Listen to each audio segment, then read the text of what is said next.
অনেকদিন পর দেখা, অনেকদিন পর আমাদের মিটিং শেষ, এখন আমরা যাবো হচ্ছে বাড়িতে। আর এই যে ওর সাথে শেষ দেখা, কোনোদিনও দেখা হবে না। হ্যালো এভরিওয়ান, চলে এলাম ছোট্ট একটি মিনি ব্লগ নিয়ে। আজকে হচ্ছে শনিবার, এখন বাজে ওই সকাল 6টা কি 6:30টার মতো। ঘুম থেকে উঠে কাজবাজ করে স্নান করা হয়ে গেছে, দিয়ে আমার ভাতও কিন্তু হয়ে গেছে। তো তার আগে তোমাদেরকে দেখাচ্ছি আজকের ওয়েদারটা। আজকের ওয়েদার ছিল খুবই খারাপ, সকাল থেকে মেঘলা মেঘলা আকাশ। ওদিকে আমি অনেক জামা কাপড় ধুয়েছিলাম, ভেবেছিলাম শুকাবে কিনা।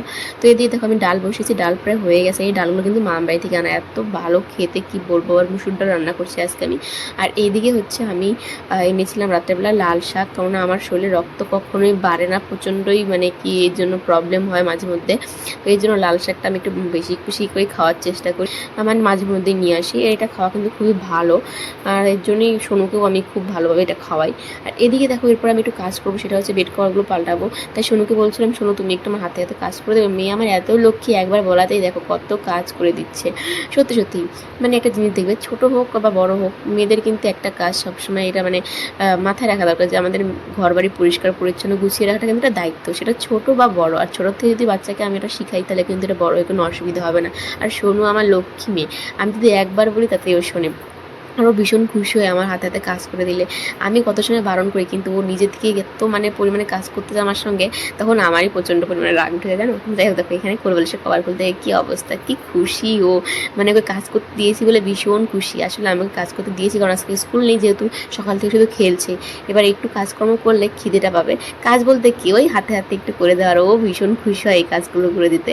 আর এদিকে দেখো বিছানার একদম পুরো পরিষ্কার করা হয়ে গেছে। আর এরপরে দেখবে আমি এক চুটকিতে পুরো একদম বেড কভার চেঞ্জ করে ফেলবো, এটাও সম্ভব, এক চুটকিতে বিছানাতে পাল্টানো ভাবো।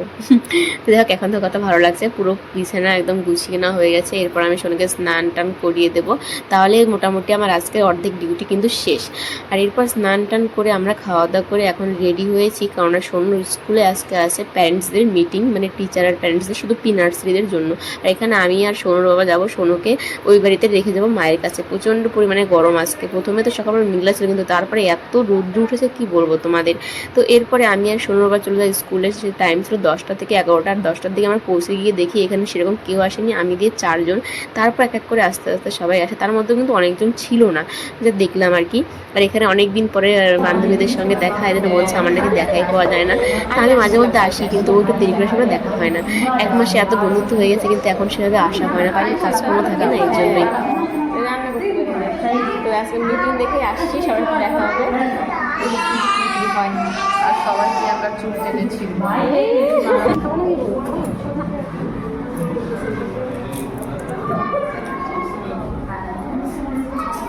আমাদের গ্রুপ এটা অন্ধকার অন্ধকার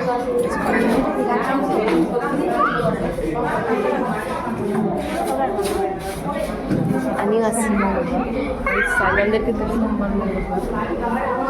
আমাদের মিটিং শেষ, এখন আমরা যাবো হচ্ছে বাড়িতে। আর এই যে ওর সাথে শেষ দেখা, কোনোদিনও দেখা হবে না।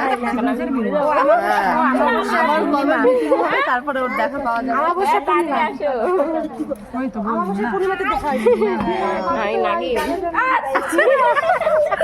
এই দেখো আমরা 5 মূর্তি এখানটা, আর একটা করে আসে না, আমরা কয়টা 5 পেয়ে গেছে, একজন বাদ পড়ে গেছে। টাটা বাই, এখন যাবো হচ্ছে বাড়িতে, আবার পরে দেখা হবে। মাত্র বাড়িতে এলাম, আর এত গরম, মানে অবস্থা পুরো খারাপ। আর এই দেখো এক জামা কাপড় ধুয়েছিলাম সব শুকিয়ে গেছে, মানে এগুলোকে ভাঁজ করবো, তারপরে সোনুকে ঘুম পাড়াবো। আর তো দুষ্টুমির কোনো শেষ নেই। তো দেখো এখন বাজে হচ্ছে দুপুর 1টা, সোনু হচ্ছে, আর আমার একটু কাজকর্ম আছে। তো চলো আজকে এই ছোট্ট ব্লগটা করতে রাখছি, ভালো লাগে একটু লাইক করো আর কমেন্ট করে জানিও। তোমরা যারা নতুন আমার চ্যানেল সাবস্ক্রাইব করো, পাশে থেকে দেখো নতুন ব্লগ এসে, ভালো থেকে সুস্থ থাকো। টাটা।